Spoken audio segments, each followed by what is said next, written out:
नाज़रीन, कराची में खबर है जेका अवां ताईं पहुंचे पिया। मोहम्मद बाराच की रिपोर्ट मुताबिक कराची गुलशन इकबाल टाउन अपोजिशन लीडर हाजी असलम कलमती की निगरानी में वार्ड नंबर 1 वार्ड नंबर 2 जो सीवरेज जो कम करायो वियो।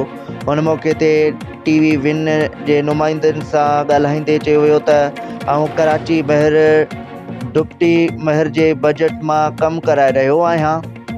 टाउन एक्शन वकार साहब टाउन तरफा हर किस्म की सपोर्ट कंदो आहे। हर यूसी गुलशन के मुंहिंजी आहे, मुंहिंजो फ़र्ज़ आहे हर यूसी ते कम करायां। उन मौके ते PS जनरल सेक्रेटरी नवाज़ रिंद ॿुधायो त पाकिस्तान पीपल्स पार्टी की अवाम की भलाई लाइ कम कंदो आहियां।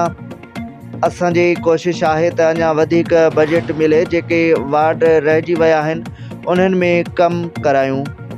आवाम की मायूसी ख़त्म थी वेंदी।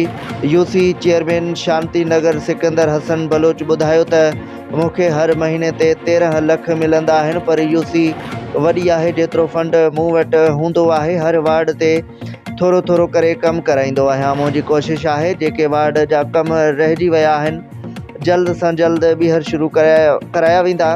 टीवी विन जा शुक्रगुज़ार आहियूं, असांजी यूसी जी ख़बरुनि आला हुकाम ताईं पहुचाइनि था।